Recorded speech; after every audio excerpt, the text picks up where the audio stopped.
Are you a lifelong fan of General Hospital? Are you a new fan who wants to know more about the history of the show? Do you enjoy talking about the show with others? Do you find yourself yelling at the TV? Is your self-care an hour a day in Port Charles?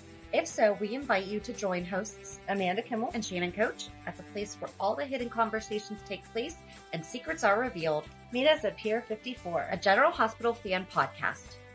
Hello. Hi.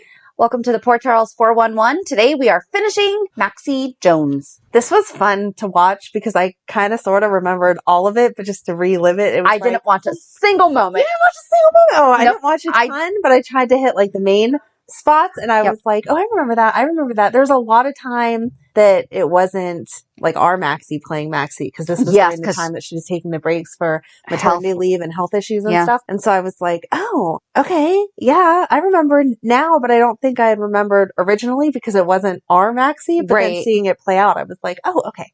Well, then you're going to have to fill me in on when things like that happen. Fun stuff that you have to watch. Yes. Because I didn't. Before I knew it, it was Saturday, and I was like, it's not happening now. So I figured, not going to do it. If I'm not going to do it, well, there you go. Yep. So we kind of dipped a little bit in. So last week we did take a little short detour and talked about her godfather who passed away, Sean Donnelly. And we have gotten a few responses. So maybe we'll just I don't think we have enough to do like a full one of him yet.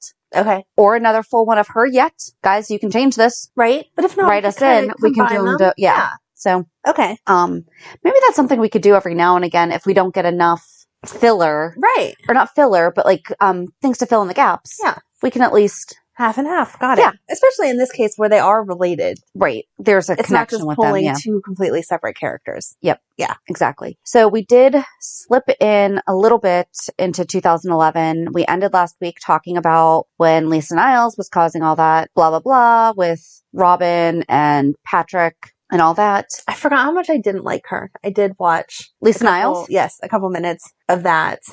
Because there was the crash on the way to the ski resort that Maxie and all them were in, and Matt had broke his arm, and Lisa was an orthopedic surgeon, so she was like, and Maxie went off. You are not going to touch him. I know you're psychotic. You're such a jarkle. And I was like, oh, yes. Well, she plays the psychotic real well because she also played a woman with some kind of a psychosis on the remake of Dynasty. Oh, okay. So I'm sitting there watching it. It's on Netflix right now. Watch it. Okay. It's only 3 seasons. I understand why it ended. But the first couple, I was like, why did the show end? When you get to the end, you're like, okay, I understand why the show did not get renewed. Oh, okay. All right. I'll have to check it. Stinks. But that would be a fun character. There's a lot of Desperate Housewives people in it too. Oh, yeah. I'll absolutely have to watch it then. It was good. So we ended last week where I guess Spinelli had just come out of his Jackal PI, whatever. It was after a few months, Spinelli goes back to normal, which makes Maxie happy, even though she's dating Matt. In fall 2011, Matt asked Maxie to go to a party on a boat with him, but he says no. She says no. He then asks Liz, and she says yes. Maxie's annoyed. Liz and Matt grow closer. So in order to get Liz fired from GH, she turns her in for stealing drugs. Liz gets fired, and Matt breaks up with Maxie. In order to get Matt back, she says that she lied, but it is unknown if Liz will get her job back. How many times has Liz's job been in jeopardy? I don't know, a whole bunch. But I forgot that Maxie and Lucky became friends at that point. And that was fun to watch because when it's talking about Matt and Liz like hanging out and stuff, Lucky is home and trying to help make life better for Liz because she has been in so much stress or whatever. And Maxie comes over and decorates their house for Christmas with all this leftover stuff from Crimson. Aww. And her and Lucky talk about it. So she really does try to make amends once she realizes when she's done wrong. Yes. So it was nice. She did complain about Matt and Elizabeth and said something about Matt's just a man, and so when a woman gets her claws in him, and I was like, no, Maxie, no, you can't say that. Stop it. But it was cute to see the friendship between her and Lucky, especially after all their drama. Yeah. Oh, that's sweet. Yes. So then in February 2012, Maxie's best friend and cousin, Robin, dies in a fire caused by her carelessness while Robin was working. Now, if I remember correctly, Kirsten was the one who left the Bunsen burner on, but Jen Lilly is the one who played it out, right? Right. I'm pretty sure that's how it went. Okay. But it wasn't like she left it on. Her purse strap caught it. Right. which can happen. I mean, Exactly. I mean, obviously, you're not normally hanging out in a lab and that happens, but it was not like she was mixing something or playing with it. Just left it on. Right. She didn't realize that it caught it. Yeah. Mac was planning on telling her, but then asked Spinelli, who at the time moved out soon after, was living with her, to tell her about Robin. Maxie, shocked, says he's lying because he's mad that she asked him to leave. When Spinelli shows Maxie the news online, she learns that it's true and starts to scream and cry. In the end, she hugs Spinelli. When Maxie learns that her carelessness played a role in the setting off of the lab explosion, she is devastated and blames herself. No kidding. Right. Wanting to punish herself for Robin's death, she confesses to murdering Lisa and first mate Briggs. Maxie's friends and family tried to convince her to take back her confession, but she is relentless in punishing herself and having no other option. She really is her own worst enemy. Mm-hmm. They are forced to sit back and watch as Maxie went to trial with Alexis Davis as her defense. In May 2012, Maxie was sentenced to 20 years in prison without parole for the murder of Lisa Niles and first mate Briggs. Maxie takes the sentence as punishment for Robin's death, even though she confesses to Spinelli that it was actually Matt who murdered Lisa, and she is doing this to protect Patrick and Emma from losing any more family. Aww. Against Maxie's wishes, Spinelli then comes forward with information and tells the court that it was Matt and not Maxie that killed Lisa in order to get her out of jail. Maxie is hurt by this and vows to never forgive Spinelli. Maxie is then released from prison, but only under the condition that she sign an affidavit which would make her testify against Matt in exchange for her freedom. To get around this affidavit, Maxie marries Matt so that she does not have to testify against him. Matt, however, cannot live with what he did on his conscience and remembers that night's events in full, and he leaves Maxie on their uneventful wedding night to turn himself in. After Matt turns himself in, Maxie refuses to get a divorce, and despite more pleas from concerned friends and loved ones such as Spinelli, she devotes herself to waiting patiently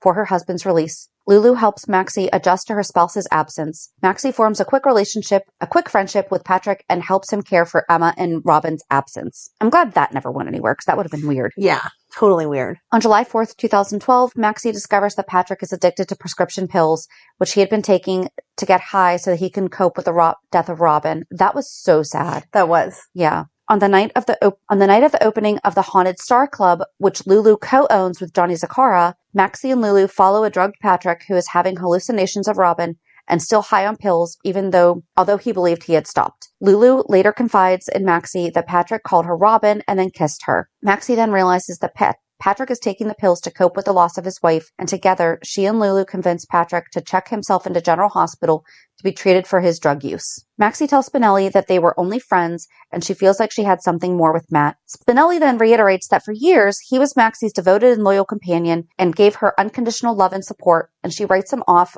when he was trying to help her. Now he's done with her and refuses to be her friend anymore. Spinelli avoids her, turning the other way when he sees her in the same room as him. She begs him to at least talk to her so they can work on being friends again. But Spinelli refuses, saying he has an unbearable pain to deal with whenever she's around, and he needs to find a way to get past that before he can be her friend again. Meanwhile, Lulu believes she's pregnant, and Maxie helps her out when she needs a pregnancy test. Though it's later proven that Lulu isn't pregnant, she tells Maxie how she and Dante want to become parents soon, and Maxie offers her full support. Meanwhile, Spinelli starts dating lab technician named Ellie Trout, who needs to come back, whose quirky sense of humor and intelligence are similar to Spinelli's own personality and starkly different from Maxie's own debonair style and fashionable personality. Maxie is a little upset about this, but doesn't think much of it. However, when her mom comes back to town and explains how Mac was always her one true love and not Frisco... I don't agree with that. No! It loved at different times, yes. Right. But there in is different absolutely... ways.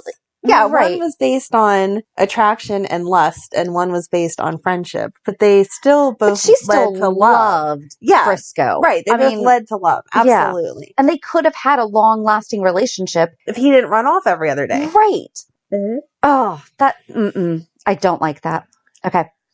Anyway, Maxie comes to realize that Spinelli is her Mac, and she loves him very much. She tries to tell Spinelli this, but is unable to because he spends most of his time with Ellie, and she tells Lulu that she's worried she'll never get to tell Spinelli about her change of heart. To make a point, Maxie gets divorced from Matt, hoping to change Spinelli's mind. However, Spinelli doesn't react the way that she hopes. Maxie eventually moves in with Ellie, hoping to get a chance to talk to Spinelli when he visits Ellie. Eventually she does, and we talked all about this when we talked about Ellie Trout, so just go back and you'll understand why. Eventually she does, and tells Spinelli that she's in in love with him. Spinelli is shocked and upset, believing that Maxie is just saying it because now he's with Ellie and is unreachable, and she always goes for what she can't have. Partially true. Mm-hmm.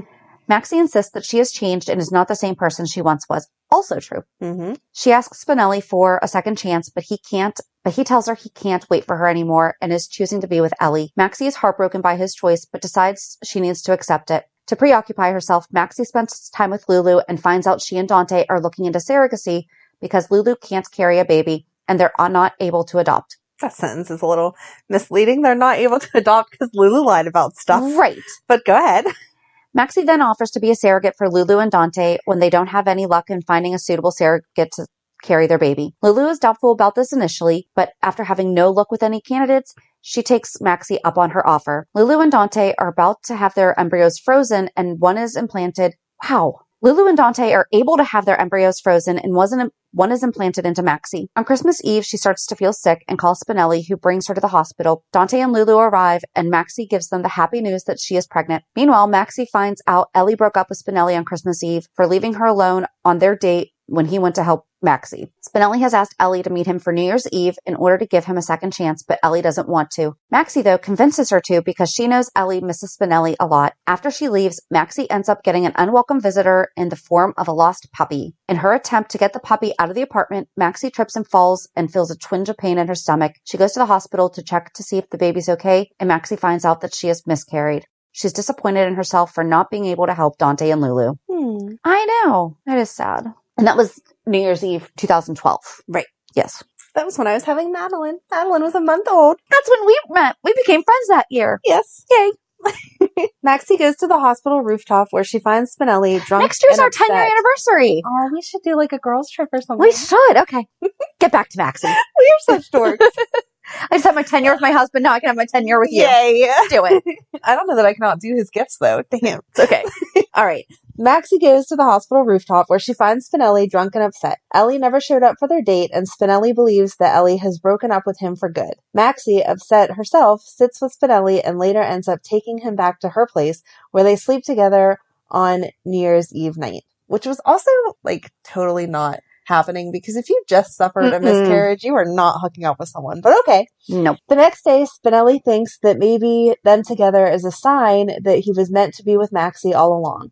Maxie is hopeful until Spinelli finds a voice message left for him saying Ellie was hit by a car the night before and is at General Hospital recovering. He rushes to her bedside while Maxie waits for Dante and Lulu to come over so she can tell them about the miscarriage. She's unable to, though, because Lulu leaves when she finds out her father, Luke Spencer, is in trouble. Maxie goes back to the hospital and asks her OBGYN, Dr. Britt Westbourne, to see if she can implant another of Dante and Lulu's embryos so they won't have to find out that she miscarried. Maxie then talks to Spinelli and finds out that he wants to be with Ellie and not her. Afterwards, she finds out that Britt can't implant her because Maxie is already pregnant. Does that work that fast, too? Because I feel like it does. I don't know. I don't think that it does, because this makes it sound like it was like one day after the next. Right. It doesn't take a couple days to implant? That doesn't happen like instantly. I think this was a couple weeks. Was it a couple weeks? Okay, I hope so, think because so. they're like really rushing time, if not. Well, we talked about that with we talked about the baby thing, like how did Rocco come about and everything. So it was weeks. Okay. As long as it was weeks, because I'm like, wow, Britt's all the baby swapping is what we talked about. Britt's really on top of knowing what's going on. So anyway, she soon realizes she's pregnant with Spinelli's child. Well, I mean, that was the only option, so okay. Maxie does try to tell Spinelli, but she finds out that Ellie can walk again, and she sees how happy he is, so she decides against telling him. I'm not sure why she still wouldn't tell him, because that would have changed everything, I feel like. But whatever. That's why she didn't tell him, because he was happy with Ellie, and she didn't want to ruin that for him, because she never thought that she was good enough for him. Yeah, but now that we never see Ellie, I definitely think that they should be together. Yes. Maxie then decides that she's going to let Dante and Lulu believe the child she's carrying is theirs and let them raise her child as their own.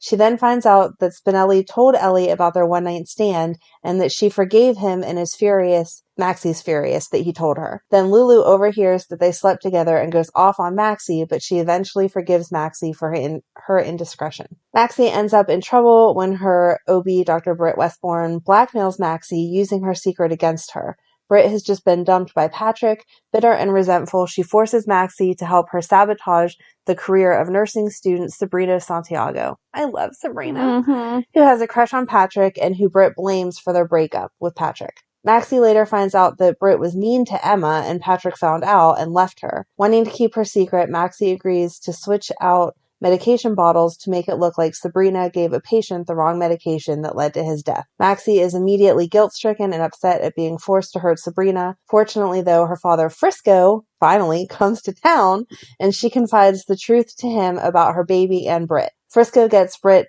to back off Maxie, and Sabrina is allowed to stay in the nursing program and complete her studies. So this would have been April because he came back for the 50th anniversary of General Hospital.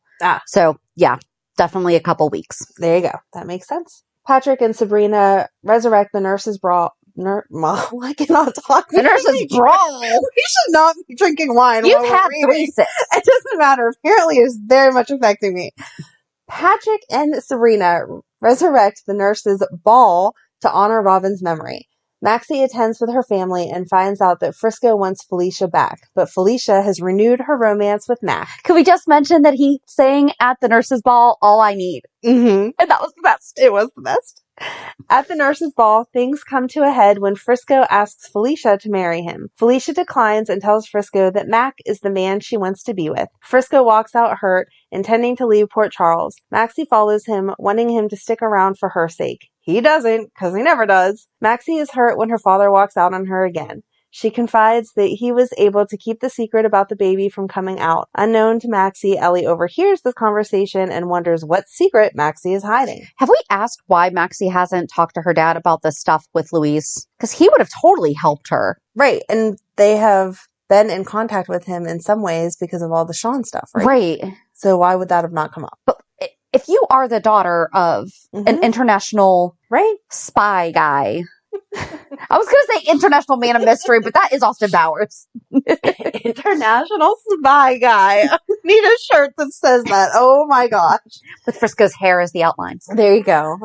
I'm not sure why but, she hasn't. I mean, if you come from a family... Right, I would think even Felicia would have turned to him and been like, hey, our kid's in trouble. Why don't you help her out? Her baby now that she knows. Right. Yeah. Yeah. I don't know. Okay. Lulu disappears and Dante leaves to rescue her. When Lulu comes back, she has no memory of her family or friends. Maxie is worried about handing her child over in case Lulu doesn't get her memory back and ends up splitting from Dante. She starts thinking about raising her own child during this time. Later on, though, Lulu recovers her memory and Maxie is thrilled. However, Ellie finds out soon after about Maxie's miscarriage by snooping through her medical records, which is not allowed. She also realizes that Maxie is carrying Spinelli's baby and tries to tell him. Maxie stops her, though, by convincing her that Spinelli might leave her if he knows the truth. Which I'm not sure how Spinelli and Ellie got through that. Yeah. Because I don't feel like Spinelli would just be forgiving that you knew that I was having a kid and didn't tell anyone. Yeah. Maxie goes into labor after Mac and Felicia's wedding ceremony. At the hospital, the doctor says the baby is in distress and Maxie starts thinking the baby has a heart problem like she does. Lulu reminds her, though, that the baby isn't hers. Maxie tries to tell Dante, Lulu, and Spinelli the truth, but the doctor comes in and says that Maxie needs to have an emergency C-section in order to save the baby. Maxie gives birth to her daughter with Lulu next to her. Together, they cut the umbilical cord as Dante and Spinelli watch from the observation window. After Lulu leaves, Maxie starts hemorrhaging and her fate is left in limbo. She gets a visit from Georgie and explains how she's thinking about dying because everyone would be better off. Georgie brings her outside the room to show Maxie that she's wrong. Ellie is getting ready to tell Spinelli the truth and her parents are worried about losing their older daughter as well. Maxie decides to stick around to face the music and recover. I wonder if that's what it's really like whenever you're like on the verge of death. I guess I'll stick around. Okay, thank you. Well, according to Grey's Anatomy, you have to encounter every single person you ever said goodbye to. Dragging on a little. Thank you, General Hospital, for not doing that. Oh my gosh, yes. People complained about Julian having Duke and... Right. But Grey's, my gosh, it was really every person she ever met. When Maxie wakes up, she insists that the baby is hers and Spinelli's, but Mac and Felicia believe she is delirious from the drugs she was given. Maxie wakes up and goes to visit her daughter. Spinelli, though, comes in and brings Maxie back to her room before she can breastfeed the baby. He reveals that he knows the truth and shows how betrayed he feels. However, he agrees to keep the secret because he doesn't want to hurt Dante and Lulu, which is Maxie's reasoning.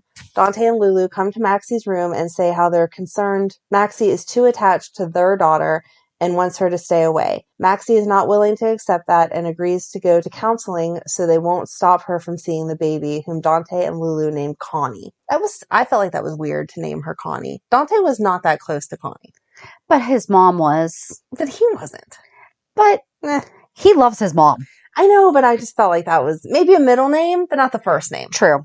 I just felt like that was a lot, even back then. Dante and Lulu ask Maxie and Spinelli to be the godparents of their own daughter. After the christening, Brad Cooper tells Dante and Lulu the truth about the baby. Maxie tries to lie, but has no choice but to tell them that what Brad said is true. The Falconaries are crushed and want to know what happened, so Maxie tells them. Lulu also slaps Maxie and then leaves with Dante. Maxie and Spinelli talk about how they don't think that Dante and Lulu will want to raise a child that isn't theirs. Later on, Maxie and Spinelli decide that they want their daughter, but at the same time, Dante and Lulu decide that they want to keep the baby. The four of them meet up to discuss the baby. Both sets of parents have a different idea. The Falconaries want Maxie and Spinelli to give up their parental rights, but Spinelli and Maxie say they want their daughter. Lulu says she's taking them to court to get custody of Connie, leaving Maxie and Spinelli shocked. Later, they call Diane Miller for help, while Dante and Lulu call Alexis. In court, both Maxie and Lulu reveal each other's dirty secrets, painting each other as unfit. Lulu has Alexis accuse Maxie of murdering her cousin Robin because of the time everyone believed Robin was dead and that Maxie had played a part in it. After that, Maxie has Diane bring up the fact that Lulu was the real murderer in the custody hearing. She killed Logan Hayes and had an abortion.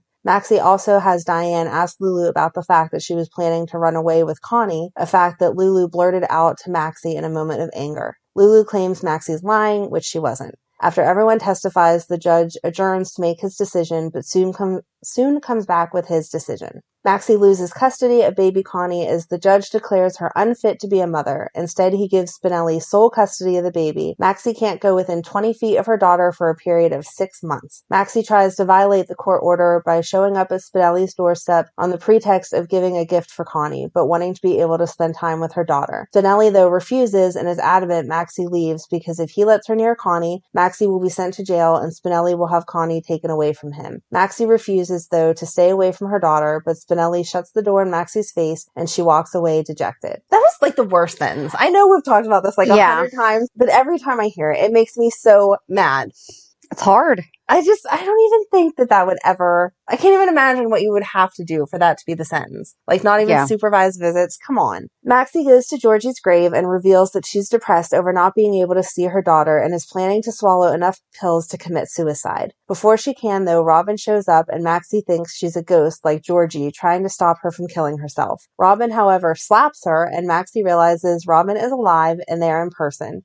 Robin reveals her death was staged and she was held in captivity for the last 2 years. Robin convinces her not to swallow the pills and Maxie decides to stay with Robin. Spinelli later tells Maxie that Ellie got a job offer in Portland that she wants to take, and Spinelli wants to go with her. Maxie encourages him to go and take Connie so that she won't be tempted to violate the judge's ruling. Eventually, Spinelli decides to move to Portland, but before he leaves, he comes to Maxie's place and allows her to say goodbye to their daughter. Maxie and Spinelli agree to rename their daughter Georgie and say goodbye. Soon after, she calls her parents and Robin over and reveals that she has decided to leave Port Charles for a journey of self-discovery. She stops by Lulu's place and apologizes for all the pain she caused her. Lulu isn't ready to forgive her just yet, and Maxie understands, saying she hopes to return someday, better who Lulu will forget. Later on, Maxie packs up her things, and then she starts getting ready to leave. Nathan West shows up. I remember that day. Yeah, shows up at her apartment and tells her that he is there to sublet it while she is away. Maxie and Nathan share a brief discussion about making a fresh start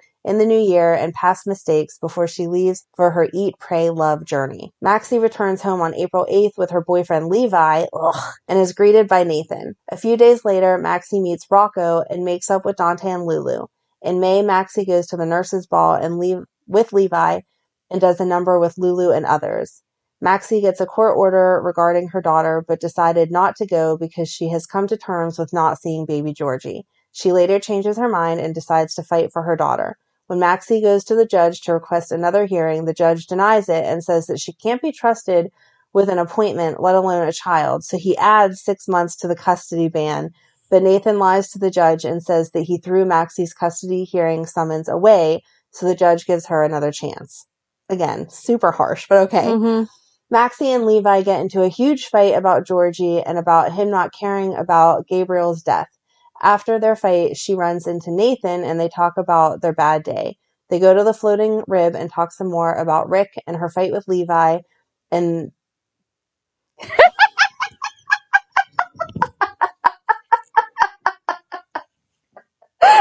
Just read it. Just read it.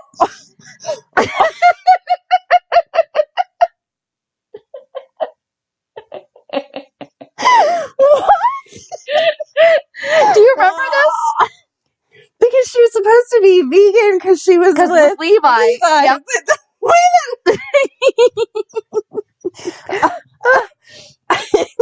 Okay, they go to the floating rib and talk more about Rick and her fight with Levi. And then she... Oh my God. I really just spit wine. And then she eats oh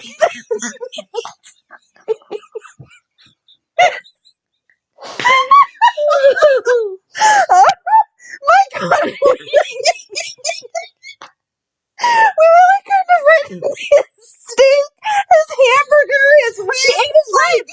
She raced across the table and ate his ribs. Oh my God. They knew what they were doing when they wrote this. They definitely did. I still can't say that. They go to the floating rib and talk some more about Rick and her fight with Levi. I can't say that sentence. And she eats Nathan's meat. Oh my God. Someone making tea. Maxie goes to see Patrick and comfort him after his son died. Later on, Maxie sees Levi punch Nathan, and then she goes to Gabriel's funeral. And Gabriel is Patrick's son who passed away. That's what they were referencing before. With Sabrina. Yep. Yeah. Maxie finds out that her custody hearing was moved up because the judge found out that Nathan lied. Nathan told the judge that he didn't lie, so the judge asks him to testify under oath. But before he can, Maxie stops him and admits that he lied for her. This caused Maxie to be denied custody and visitation rights for another 6 months, which devastates her. She later goes to see Lulu, who comforts her. While she is there, she gets to hold Rocco. After that, she goes home looking for Nathan but finds Levi. Levi tells her that Nathan accused him of sabotaging the custody hearing, which he did, and Maxie lays into Nathan when he gets home. A couple of days later, Levi talks Maxie into protesting the waterfront renovations, which ends in Levi getting arrested for trespassing and Maxie getting handcuffed to Nathan. On July 3rd, the 4th of July show, my favorite because there's fireworks, Maxie and Nathan walk home, but along the way they fight and watch the fireworks. Aww. The next morning, Nathan and Maxie wake up together on the couch, still handcuffed after a long night of looking for the key. They end up having a moment, but Levi walks in and interrupts. Later on, Levi finds the key and Nathan unlocks the cuffs. Maxie gets a visit from Lulu when she tells her that if she seems like she has feelings for Nathan, which Maxie explicitly denies. Lulu tells her not to beat herself up for being attracted to a tall, dark, and handsome, which leaves Maxie pondering. The next day, someone from ICE comes to get Levi because someone called immigration.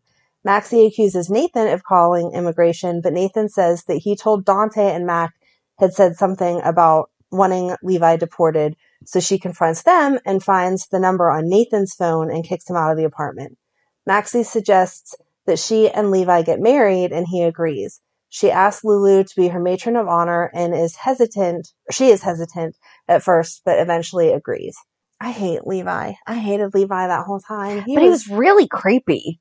He was he creepy, did a good though. job. Like, he was really good. Yes, the acting was on point for Absolutely. how creepy he was. He was like pre-Shiloh. Like, it would not have surprised me if he had been a cult leader. Mm-hmm. I was expecting him to be. Oh, they should have put those together and had him be part of the cult.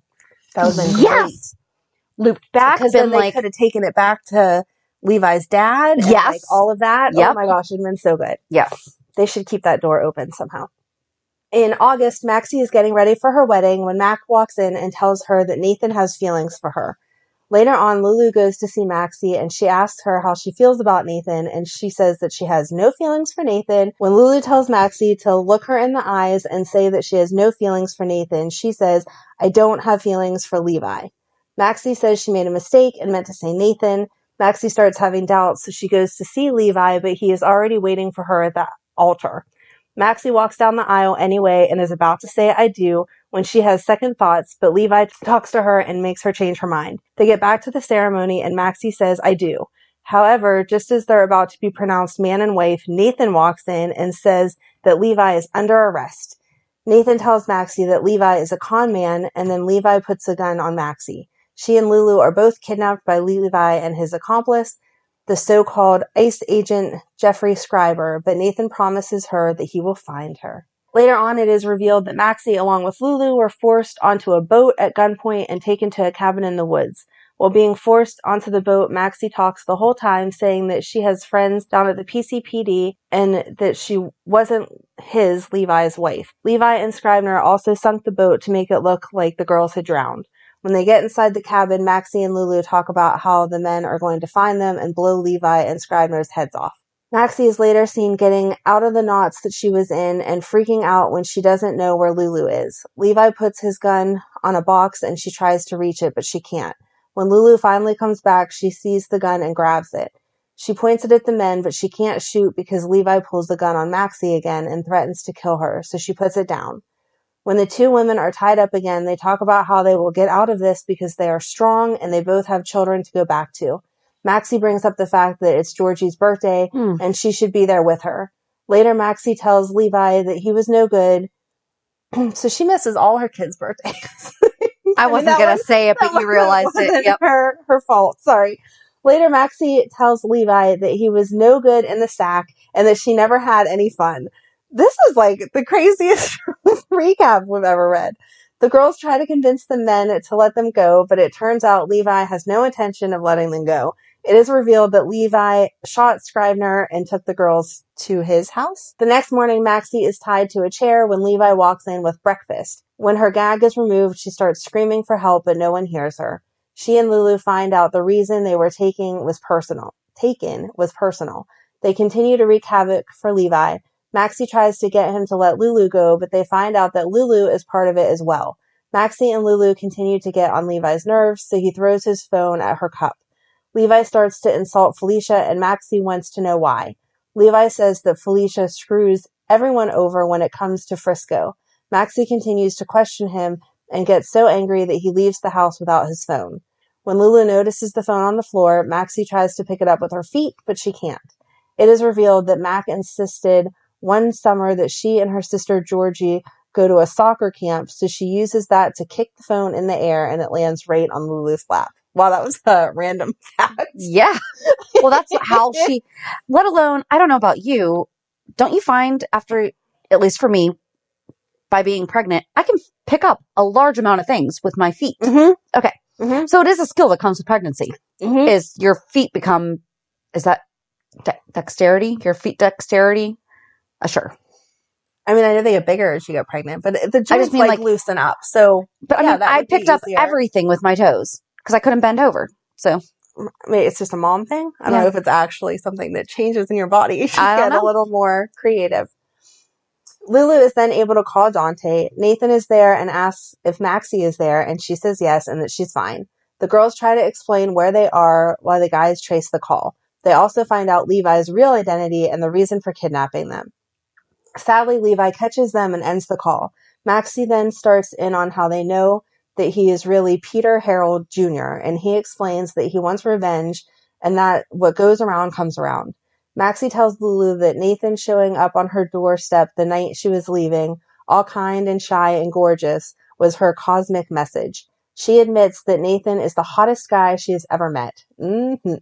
She explains that Nathan wanted her to stay with him because he didn't know anyone in Port Charles, and they could have helped each other. When Levi interrupts and tells them to pipe down, Lulu tells him to shut up because Maxie is having a moment of clarity. Afterwards, Levi tells Maxie and Lulu that he has something entirely different in store for Lulu as payback. As Levi is about to take the girls again, Nathan and Dante show up with backup. So Nathan and Dante try to negotiate with Levi, who is using Lulu as a human shield while Maxie is still tied to the chair. Nathan is able to move so he can see Maxie and mouths to her that he's coming and goes around to the back entrance, but before he can do anything, Dante shoots Levi. I actually remember that. Maxie is then freed from the ropes and asks where Nathan is. Nathan is still outside when gas starts to fill the room and everyone passes out. It turns out that Victor Cassadine is behind this, and Nathan is outside when Victor starts talking about how someone is missing, and he tells Nathan to come out or he will kill Maxie. Nathan comes in, puts down his gun, and checks on a sedated Maxie. Maxie is later seen chained to a pole, calling out for help. Nathan answers and then tries to get her, but he can't. Maxie finally gets to see Nathan when the guys bring him in and chain him up as well. When Maxie and Nathan are alone, they talk about everything that has happened, and she tells him she wasn't going to go through with the wedding because of him. He says that Mac told her about his feelings for her, and he confirms what Mac said is true. Aww. When he asks if she has feelings for him, she says she can't answer that because she doesn't trust her judgment. Been there. Understood. Maxie and Nathan decide to focus on getting out and getting help. Good call. Mm-hmm. Nathan is able to get a paper clip and unlock Maxie's handcuffs, but she breaks it before she can unlock his. Typical Maxie. Mm-hmm. She decides to get help on her own, much to Nathan's dislike, but promises him that she will be safe and she will come back to him. Maxie is later seen sneaking around the clinic and ends up in a patient's room and asks for help. The patient then says her mother's name and grabs her wrist. When she is about to leave, she runs into Peter. Not Peter now. Right. This is what we're talking about with them needing a book. We're just going to say Levi. There you go. Even though his real name was Peter. Right. Levi. She runs into Levi. He then manhandles Maxie, telling her that she's not going anywhere. Levi then introduces her to his father, the man in the bed, and then Levi Sr. says it's time for Maxie to die. He then says he will kill Maxie even if he is too weak. She tries to get Levi Jr. to stop his father from killing her, but he won't. Levi gets up and pulls out a special dagger to kill her with. Maxie is about to be stabbed by him when Nathan arrives and he shoots him in the back, killing him. Nathan checks on Maxie and the two hug for the first time.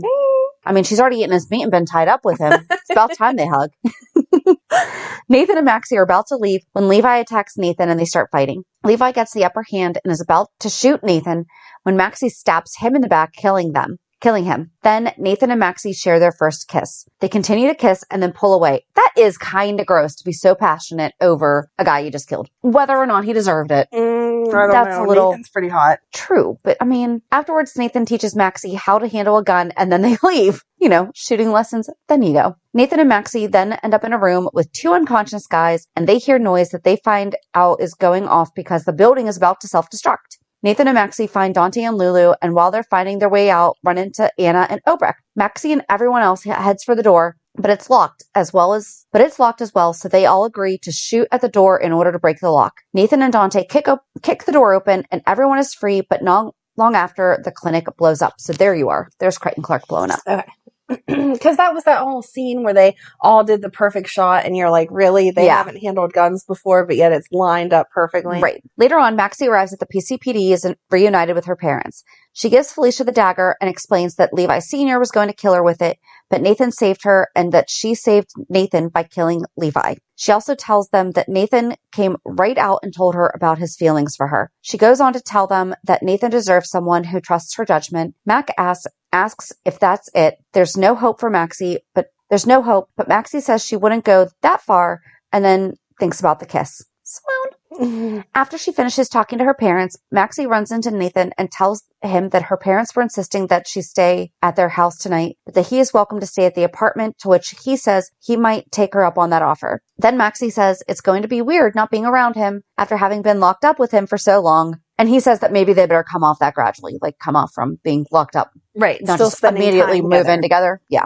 Nathan asks Maxie to go to dinner with him, and she says yes. Of course. Who would say no? Maxie is seen at the brownstone wanting to apologize to Michael, Morgan, and Kiki. Morgan is the only one there, so she apologizes and then asks him for advice on if she should go on a date with Nathan. She explains that Nathan told her that he has feelings for her, and she's confused about her feelings, but she wasn't confused when he kissed her.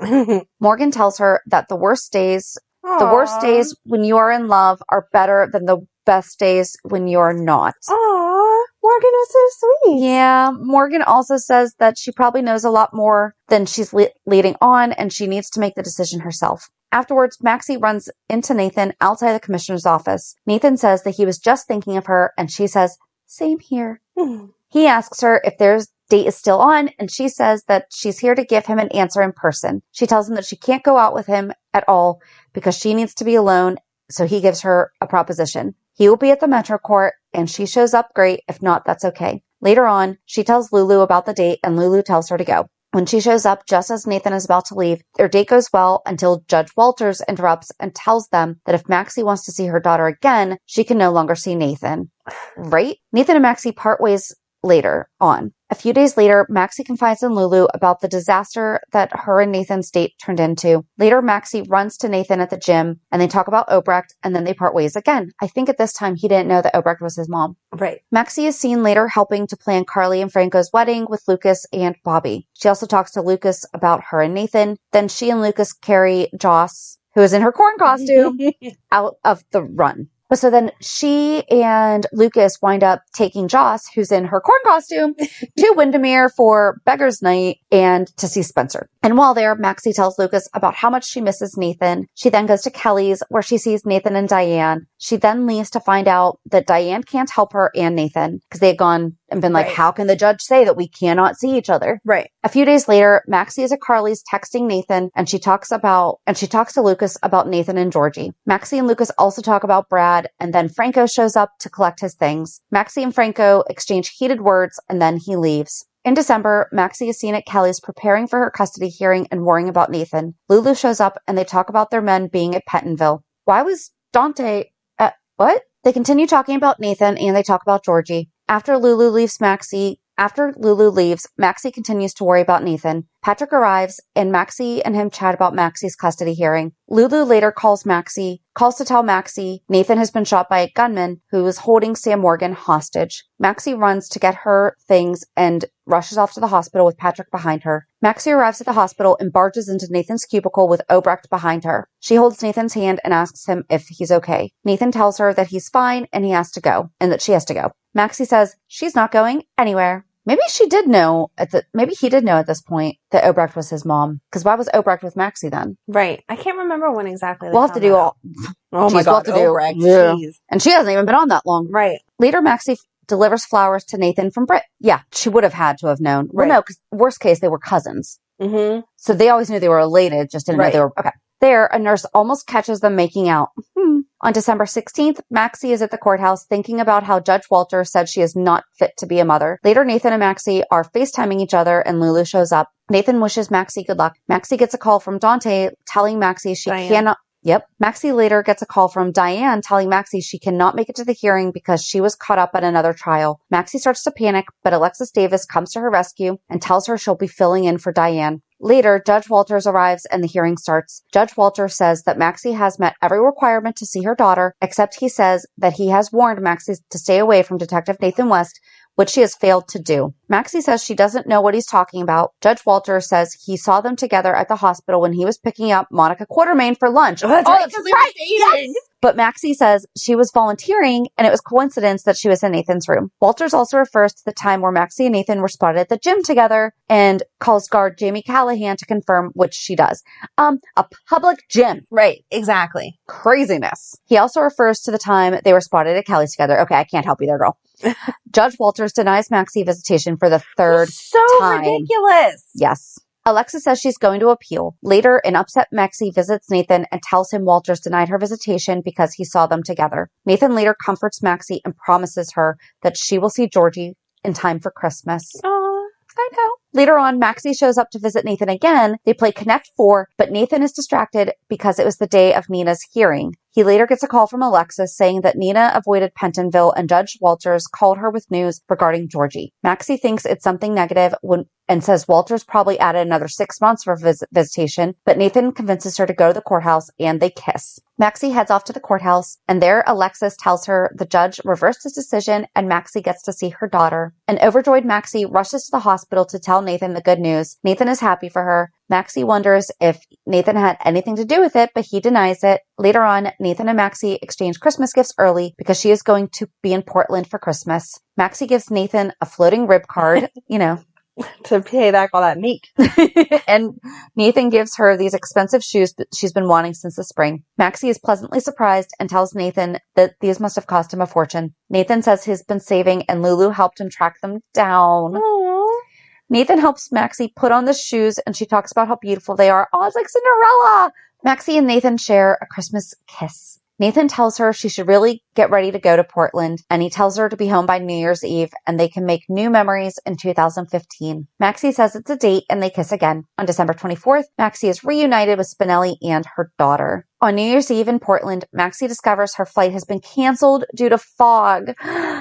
She calls Nathan and tells him the news and say they will miss each other because this is also the night they met because that's when he showed up at her doorstep. Right. Nathan and Maxie discuss their problems with Lulu and Spinelli, Maxie with Spinelli, and Nathan with Lulu. And they talk about how something has always seemed to get in their way from having a relationship. First Levi, then Walters, now fog. They also talk about how they want a beautiful relationship like the relationship Spinelli has with Ellie and Lulu has with Dante. Nathan and Maxie are both determined to see each other. Nathan later arrives in Portland to find Maxie gone, and Maxie arrives in Port Charles to find Nathan gone. That was so cute. It was. Maxie calls Lulu to ask where Nathan is, and Lulu tells her that Nathan has gone to Portland to be with her. Nathan asks Spinelli where Maxie is, and he says that she is back in Port Charles. When Lulu arrives at the apartment, she asks how Maxie got there, and he said she called in a favor to her father, Frisco, and got picked up from a private airstrip outside of Portland, the same one that Nathan got flown to. Maxie gets a call from Nathan, who tells her that he is going to get a flight and be back in Port Charles by 9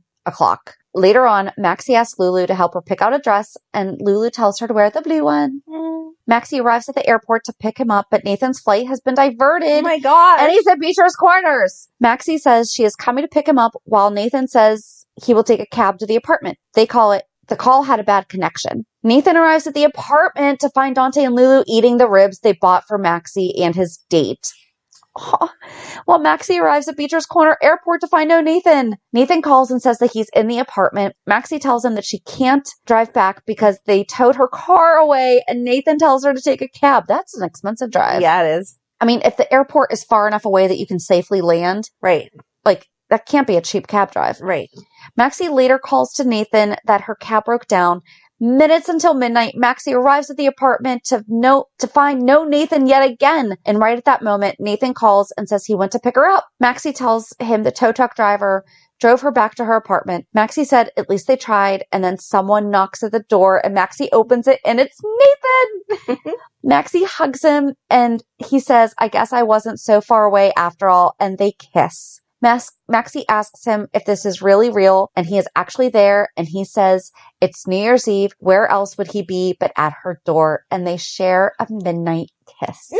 That was so cute. I think that's why that's everyone's favorite couple, like of all of her different men. As much as we love Spinelli, they were just so romantic. They were. Okay, I don't know about you, but I think we're going to have to make this another part because that was a lot of we still have detail. 5 years to go. But it was a lot. I mean, that was really Maxie-centered, so. That was. Oh, better to and have. that's the perfect spot to leave, because then we can talk all about Nathan next week, and maybe I'll just have to watch some more. Ugh. I mean, if I have to. Some more Nathan with his shirt off. I mean, if I have to. Yeah. So, all right. Join us on Monday as we talk about this week's shows. Have a good weekend. And we'll meet you at the pier. Bye. Bye. If you enjoyed today's show, we invite you to go to pier54podcast.com to subscribe on your favorite platform. Don't forget to leave us a review. And you can also follow us on many social media channels.